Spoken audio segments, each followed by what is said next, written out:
오늘도 우리 말씀 듣는 우리 모든 성도님들에게 하나님께서 말씀의 은혜와 능력으로 함께 해주시기를 간절히 축복합니다. 우리 2023년 새해에도 말씀을 듣는 중에 하나님의 음성이 가슴을 때리고 깊은 깨달음이 있고 이 말씀이 은혜가 되고 말씀이 능력이 되고 말씀의 역사를 체험하는 복된 우리 교회가 될 수 있기를 간절히 축복합니다. 제가 한 번은 재작년인 것 같아요. 목사님들과 저 예당 저수지, 저 예산 아래에 있는 예당 저수지에서 거기 출렁다리가 가장 길게 그 당시에는 만들어졌다고 그래서 거기서 모임을 갖는다고 그래서 이제 출발을 하는데요. 요즘은 내비게이션을 꼭 키우고 가지 않습니까? 내비게이션이 잘 안내를 해주죠. 그래서 차를 타고서는 이제 내비게이션을 켰습니다. 예당 출렁다리 쳤어요. 그랬더니 딱 뜨더라고요. 그래서 눌렀습니다. 출발하시겠습니까?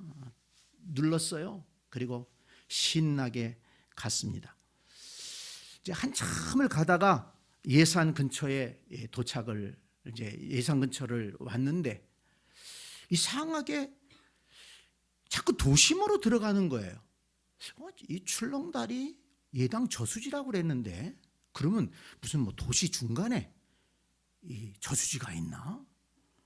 그 전에 안 가봤으니까. 그랬더니 내비게이션이 자꾸 안내를 하니까 그대로 가는 거예요. 근데 전화가 왔어요. 먼저 가신 분들이 안 목사님 왜 안 오세요? 예. 내비게이션 보니까 한 5분 남았다고 그럽니다. 금방 갈게요.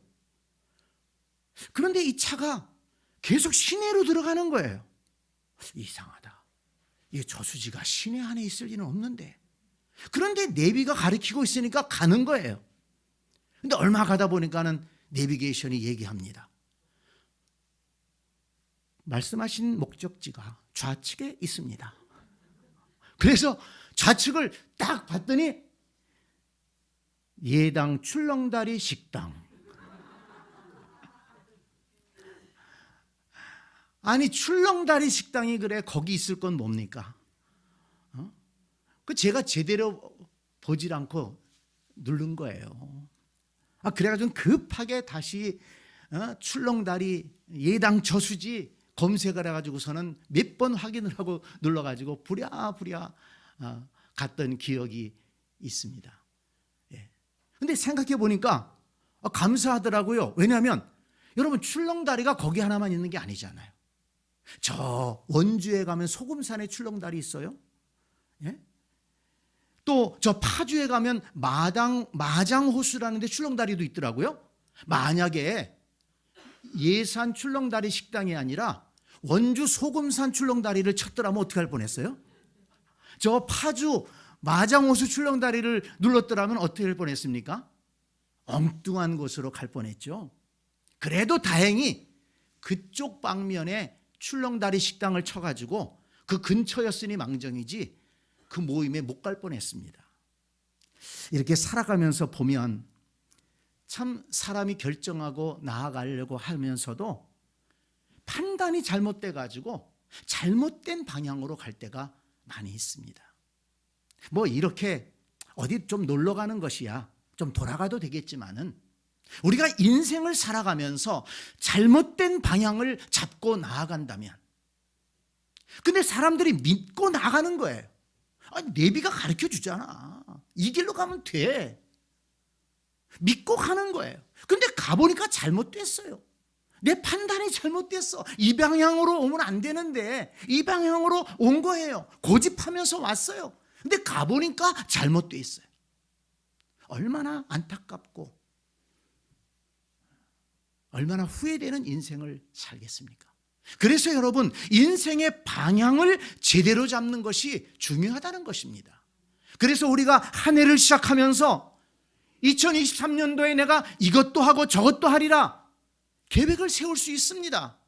그렇지만 무엇을 할 것이냐라는 계획보다 더 중요한 것은 어떤 방향으로 갈 것이냐 이것을 잘 생각해야 한다는 것입니다.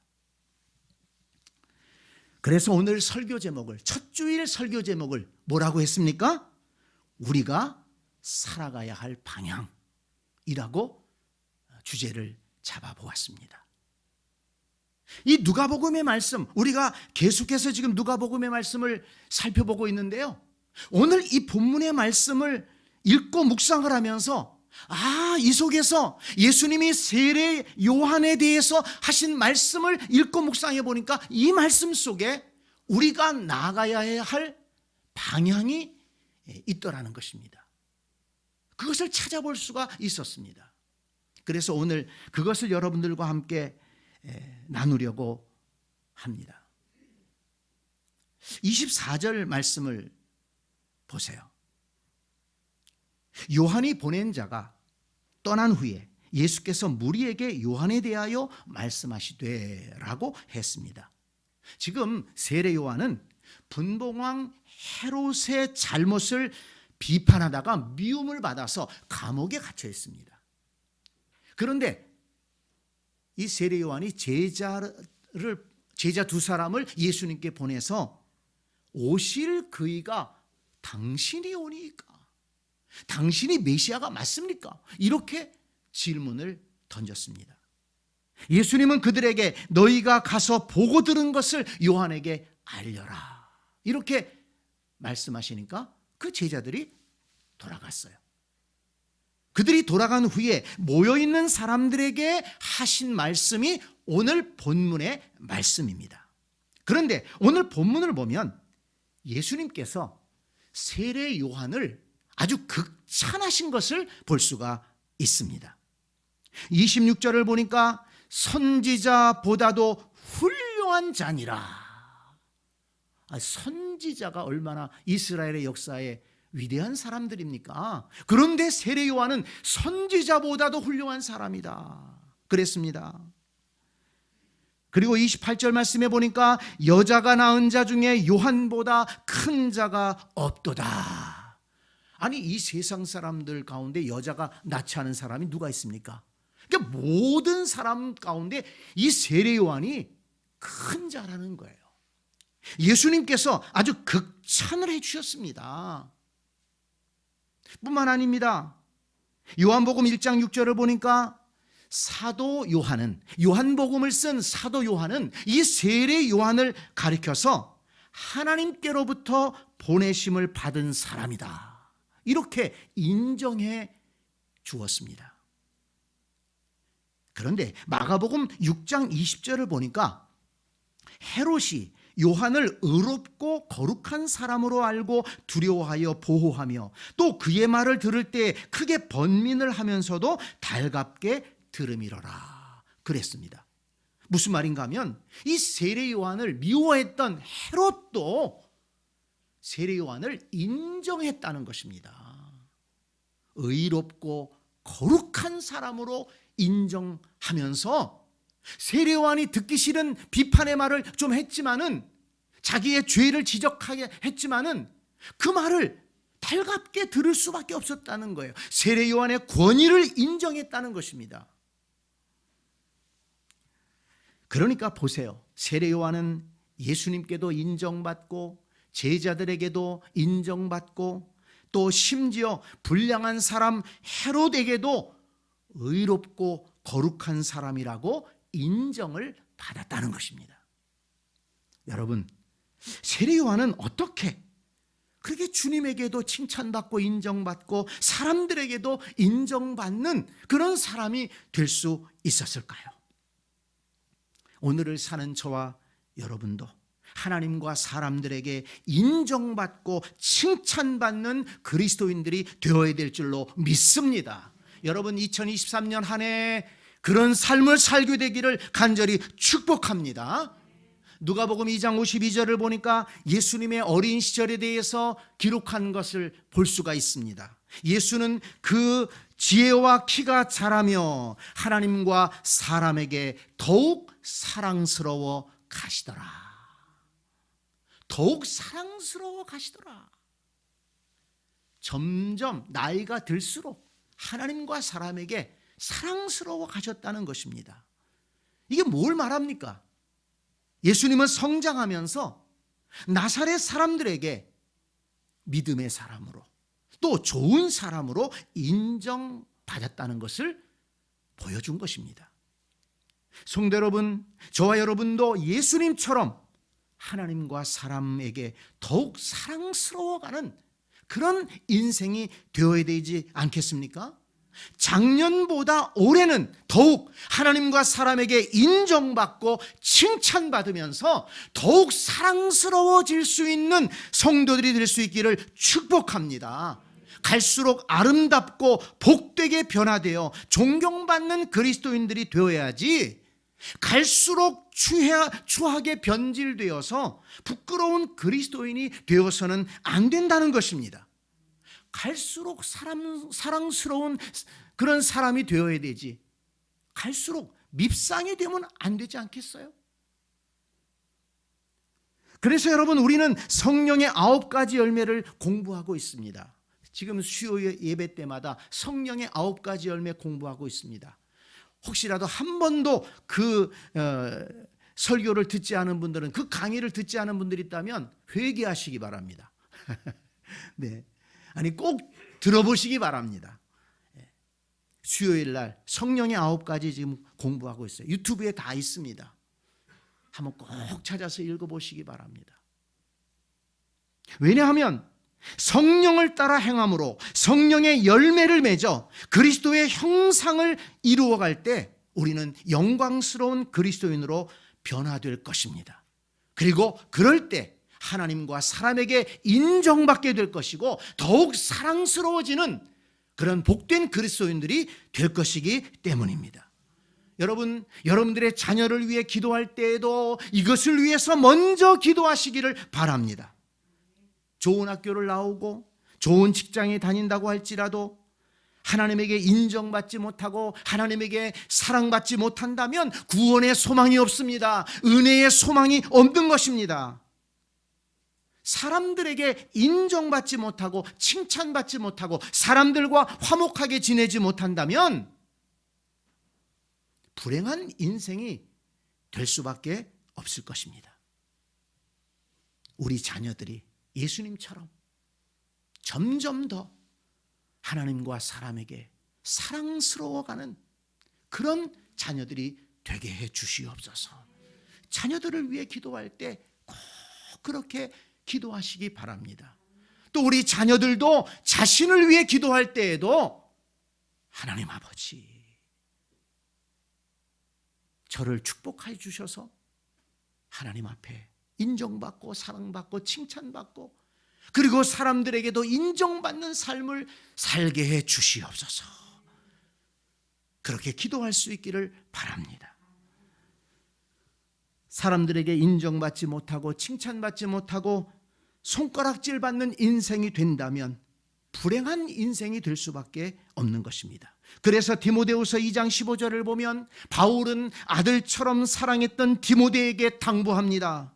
너는 진리의 말씀을 옳게 분별하며 부끄러울 것이 없는 일꾼으로 인정된 자로 자신을 하나님 앞에 드리기를 힘쓰라. 그렇습니다. 2023년 우리가 살아가야 할 방향이 여기에 있습니다. 부끄러울 것이 없는 일꾼으로 인정을 받는 것입니다. 그리고 자신을 하나님 앞에 드리기를 힘쓰는 것입니다. 부끄러울 것이 없는 일꾼으로 인정받는 인생, 하나님 앞에 칭찬받고 인정받는 올 한 해, 우리 사람들에게도 칭찬받을 수 있는, 인정받을 수 있는 한 해, 그것이 우리의 삶의 방향이 되어야 한다는 것입니다. 그러면 여러분, 세례 요한이 그렇게 주님에게 또 사람들에게 또 그를 미워하는 사람에게조차 인정받을 수 있었던 이유는 무엇일까요? 오늘 본문에서 그 이유를 찾아볼 수 있습니다. 24절 중간부터 다시 한번 보기를 바랍니다. 너희가 무엇을 보려고 광야에 나갔더냐? 바람에 흔들리는 갈대냐? 그러면 너희가 무엇을 보려고 나갔더냐? 부드러운 옷 입은 사람이냐? 보라, 화려한 옷을 입고 사치하게 지내는 자는 왕궁에 있느니라. 무슨 말씀입니까?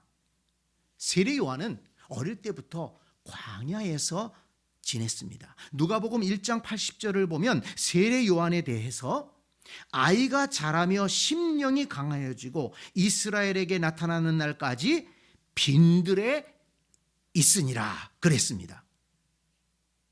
빈들에서 살았어요. 그러나 그는 광야에서 흔히 볼 수 있는 것처럼, 갈대처럼, 광야에서 흔히 볼 수 있는 그 갈대처럼 흔들리는 인생을 살지 않았다는 것입니다. 마태복음 3장 4절을 보면 이 요한은 낙타 털옷을 입고 허리에 가죽띠를 띠고 음식은 메뚜기와 석청이었더라 그랬습니다. 매우 금욕적인 그런 삶을 살았다는 것을 보여줍니다. 모든 것에 궁핍했고 어렵게 살았다는 것을 볼 수가 있습니다. 그렇지만 세례 요한은 흔들리지 않았습니다. 갈대와 같은 인생을 살지 않았습니다. 어려움을 겪는다고 해서 왔다 갔다 하고 흔들리고 믿음에 흔들리고 삶이 흔들리지 않았다는 것입니다. 왕궁에 사는 사람들의 사치를 부러워하지도 않았습니다. 세상의 헛된 화려함을 동경하지 않았습니다. 굳게 서서 믿음의 길을 걸어갔다는 것입니다. 요한복음 1장 29절을 보면 이튿날 요한이 예수께서 자기에게 나오심을 보고 이르되 보라, 세상 죄를 지고 가는 하나님의 어린 양이로다 이렇게 외쳤습니다. 예수님을 세상 죄를 지고 가는 하나님의 어린 양이라고 처음으로 가장 먼저 전했다는 것입니다. 예수님은 그리스도다. 우리를 구원하기 위해 오신 메시아다. 이것을 처음으로 전했다는 것입니다. 많은 사람이 세례 요한의 가르침을 받고 세례를 받고자 모여들었습니다. 어떤 사람들은 세례 요한이 메시아가 아닌가 그렇게 얘기하는 사람들조차 있었습니다. 그러나 세례 요한은 흔들리지 않았습니다. 교만해지지 않았습니다. 자기를 부정하고 예수님이 그리스도라고 전했습니다. 요한복음 3장 28절에 보면 세례 요한은 이렇게 말합니다. 나는 그리스도가 아니요 그의 앞에 보내심을 받은 자라고 한 것을 증거하는 자는 너희니라. 그는 흥하여야 하겠고 나는 쇠어야 하리라.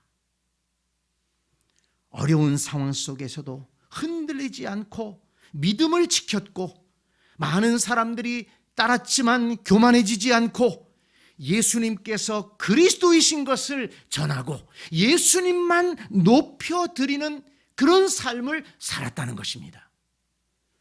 그러니 여러분, 세례 요한을 칭찬하지 않을 수 있겠습니까?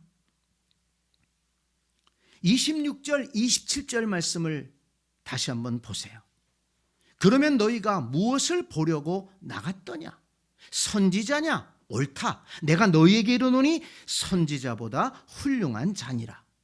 기록된 바 내가 내 사자를 내 앞에 보내노니 그가 내 앞에서 내 길을 준비하리라 한 것이 이 사람에 대한 말씀이라 그랬습니다. 그렇습니다. 세례 요한은 선지자보다도 더 훌륭하게 예수님께서 오실 길을 준비했습니다.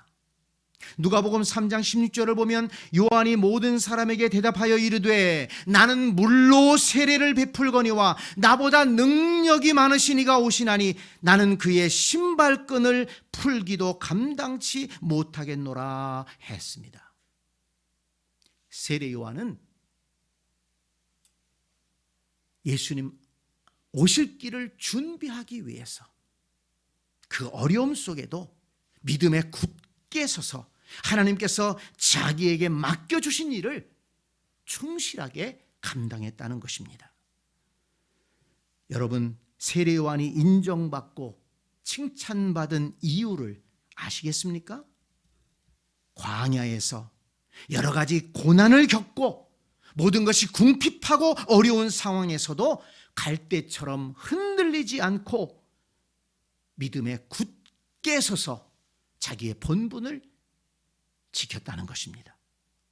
세상의 화려함이나 세상의 영광을 따라가지 않고 왕궁의 사치를 부러워하지 않았습니다. 그리스도인의 정체성을, 하나님의 백성의 정체성을 지키며 살았다는 것입니다. 많은 사람이 추종했지만 교만해지지 않고 오직 하나님께서 맡기신 일에 집중해서 살았습니다. 성도 여러분, 우리가 살아가야 할 방향이 바로 여기에 있는 것입니다. 세례 요한이 그것을 보여주었습니다. 우리도 광야 같은 세상을 살아가면서 여러 가지 어려움이 있을 것이지만 갈대처럼 흔들리지 않고 굳게 믿음을 지키고 굳게 서서 그리스도인의 본분을 지키며 살아가야 할 것입니다. 힘든 일도 있고 속상한 일도 있고 몸이 아플 때도 있을 것입니다. 뜻대로 안 되는 일들도 있고 때로는 갈등도 있을 것입니다. 경제적으로 어려움을 겪을 때도 있을 것입니다. 그럼에도 갈대처럼 흔들리지 않고 믿음에 굳게 서서 믿음의 자리를 지키고 예배의 자리를 지키고 헌신의 자리를 지킬 수 있는 복된 성도들이 되시기를 바랍니다. 너희가 무엇을 보려고 나갔더냐? 바람에 흔들리는 갈대냐? 세례 요한은 그런 인생을 살지 않았다는 것입니다. 우리 중에도 바람에 흔들리는 갈대와 같은 성도가 한 사람도 없기를 바랍니다. 바람에 흔들리는 갈대처럼 세상 풍조에 따라 흔들리고 자기 감정에 따라 흔들리고 삶의 형편에 따라 흔들리는 성도가 한 사람도 없기를 바랍니다. 고린도전서 16장 13절은 말씀합니다. 깨어 믿음에 굳게 서서 남자답게 강건하라. 골로새서 2장 7절에서도 말씀합니다. 그 안에 뿌리를 박으며 세움을 받아 교훈을 받은 대로 믿음에 굳게 서서 감사함을 넘치게 하라. 아멘. 여러분, 이것이 2023년 새해 우리가 살아가야 할 방향인 것입니다. 믿음에 굳게 서서 하나님께서 맡기신 일을 감사함으로 감당하며 살아가는 것입니다. 그저 흔들흔들 그저 실바람만 불어도 흔들리는 촛불처럼 그렇게 방황하는 인생이 되지 말고, 그런 믿음 갖지 말고 형편에 따라 감정에 따라 흔들리는 사람들 되지 말고, 누가 뭐라 그런다고 해서 그것 따라가지 말고, 우리가 받은 말씀, 우리가 믿는 이 예수 그리스도에 대한 믿음, 하나님 아버지에 대한 이 믿음과 우리가 받은 은혜를 지키면서 예배의 자리를 굳게 지키고 사명의 자리를 지키고 헌신하며 하나님이 부어주시는 은혜와 복을 누릴 수 있는 복된 새샘 가족들이 다 될 수 있기를 간절히 축원합니다. 베드로전서 1장 7절을 보니까 귀한 말씀이 있습니다. 너희 믿음의 확실함은 불로 연단하여도 없어질 금보다 더 귀하여 예수 그리스도께서 나타나실 때에 칭찬과 영광과 존귀를 얻게 할 것이니라. 베드로 사도가 이 편지를 쓸 때 그 편지를 받는 성도들은 많은 핍박을 받았습니다. 핍박 속에 어려움을 겪고 있었습니다. 그런 성도들을 향해서 베드로는 권면한 것입니다. 핍박을 받으며 어려움 속에 살고 있지만 흔들리지 않고 믿음에 굳게 서서 나아간다면 불로 연단하여도 없어질 금보다 더 귀한 믿음의 사람이 될 것이다. 불로 연단하여도 없어질 금보다 더 귀한 믿음의 사람이 될 것이다. 우리가 그런 믿음의 사람이 되어야 되지 않겠습니까? 그러한 믿음의 사람은 예수 그리스도께서 나타나실 때에 칭찬과 영광과 존귀함을 얻게 될 것이다. 오늘 예배하는 여러분, 이 약속의 말씀의 주인공들이 될 수 있기를 축복합니다.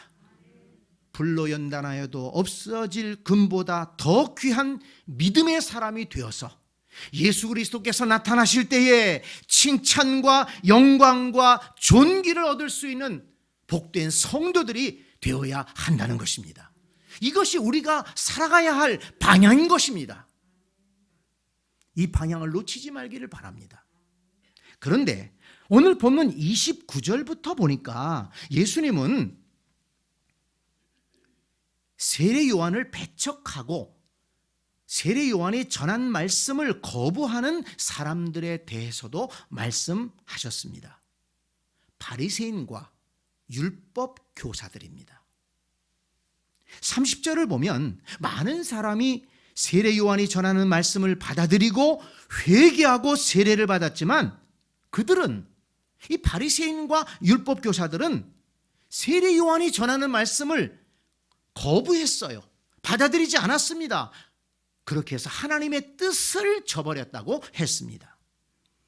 그들은 구약의 율법에 대한 지식은 많았고 유대교에 대한 열심은 있었지만 진정으로 하나님의 말씀을 들으려고 하는 열린 마음이 없었다는 것입니다. 31절을 보세요. 그런 바리새인과 율법 교사들을 비유를 들어 얘기하고 있습니다. 이르시되 이 세대의 사람을 무엇으로 비유할까? 무엇과 같은가? 비유하건대 아이들이 장터에 앉아 서로 불러 이르되 우리가 너희를 향하여 피리를 불어도 너희가 춤추지 않고 우리가 곡하여도 너희가 울지 아니하였다함과 같도다. 무슨 말씀입니까? 이 장터에서 아이들이 모여서 놀고 있어요. 그런데 한쪽 아이들이 피리를 부른 거예요. 그러면 다른 아이들이 춤을 춰줘야 돼요. 또 한쪽에서 장례식처럼 곡을 하는 것입니다. 그러면 한쪽의 아이들은 울어야 돼요. 뭔가 반응이 있어야 되지 않습니까? 그래야 그 놀이가 재미있게 될 것 아니겠어요? 근데 반응을 하지 않는 거예요. 재미없는 놀이가 된 것이죠. 무슨 말씀입니까? 예수님이 지금 무엇을 말씀하고 있습니까? 이 바리새인과 율법 교사들은 하나님의 말씀에 대해서 반응할 줄 모른다는 거예요. 왜 그렇습니까? 하나님 말씀에 대해서 마음이 열려져 있지 않기 때문에 그래요. 율법에 대한 지식은 많습니다. 유대교에 대한 열심도 있었습니다. 그런데 진정으로 하나님의 말씀에 대한 열려진 마음이 없어요. 그러니까 말씀이 그 속에 들어가지를 못하는 거예요. 은혜가 안 돼요. 깨달음이 안 돼요. 그러니까 맨날 이 바리새인과 이 율법 교사들은 예수님께 책망이나 받고 예수님을 화나게 했던 것입니다. 그리고 그들이 잘하는 게 있습니다.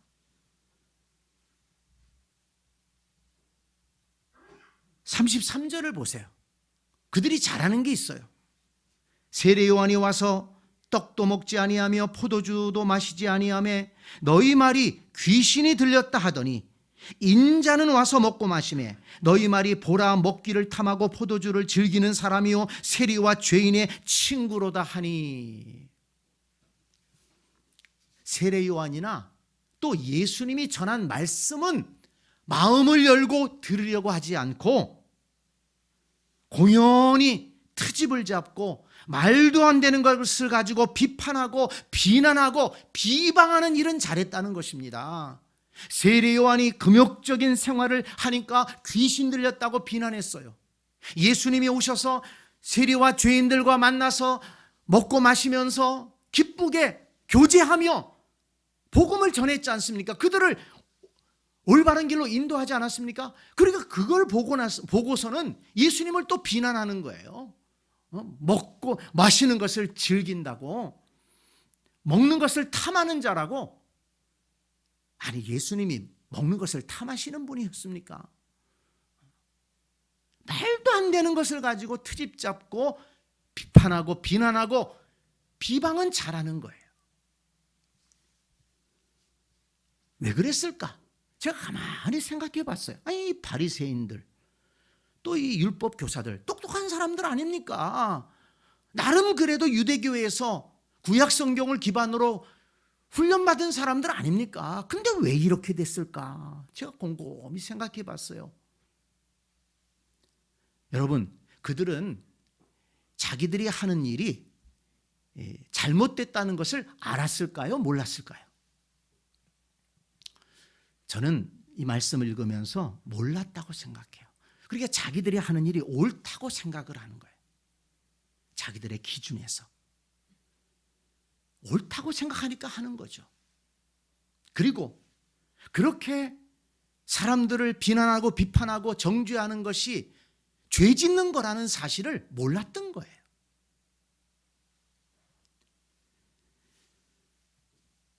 하나님의 말씀을 듣고 순종하려는 열린 마음은 없고 자신들의 잣대로 이 사람 저 사람 비판하고 비난하고 비방이나 일삼는 이 바리새인들과 율법 교사들의 길은 그리스도인의 길이 아니라는 것입니다. 그리스도인들이 살아가야 할 방향이 아니라는 것입니다. 여러분, 오늘 우리는 이 본문의 말씀에서 어떤 방향으로 우리의 인생을 나아갈 것인가, 살아갈 것인가를 오늘 새 첫 주일 아침에 결정해야 될 것입니다. 예수님께서 칭찬하신 세례 요한의 길을 갈 것이냐, 아니면 예수님께서 안타깝게 생각하셨던 이 바리새인과 율법 교사들의 길을 따라갈 것이냐, 우리는 이 본문 말씀을 통해서 오늘 깨달아야 됩니다. 세례 요한은 광야에서 사는 그 어려운 상황 속에서도 흔들리지 않고 믿음에 굳게 서서 자기의 본분을 지켰습니다. 세상의 헛된 화려함과 사치를 따라가지 않고 하나님의 백성의 정체성을 지키며 살았습니다. 그리고 하나님께서 맡겨주신 일에 집중해서 그 일을 감당하기 위해서 애썼습니다. 성도 여러분, 저와 여러분도 2023년 하나님께서 맡겨주신 일들, 감당해야 될 일들이 있지 않습니까? 교회에서 감당해야 될 일들이 있습니다. 가정에서 감당해야 될 일들이 있습니다. 직장에서 감당해야 될 일들이 있습니다. 우리 학생들은 공부하는 일들 있습니다. 하나님께서 지금 이때에 나에게 맡겨주신 일이 있어요. 광야 같은 세상을 살면서 어려움이 있을 것이지만 흔들리지 말고 믿음에 굳게 서서 하나님께서 나에게 맡겨주신 일들을 잘 감당하는 성공적인 인생을 살아가는 2023년이 될 수 있기를 간절히 축복합니다. 세례 요한처럼 복된 인생을 살아서 예수님에게 인정받고 칭찬받고 사람들에게도 인정받고 그렇게 복되게 살아가는 우리 모두가 될 수 있기를 간절히 축복합니다. 아멘.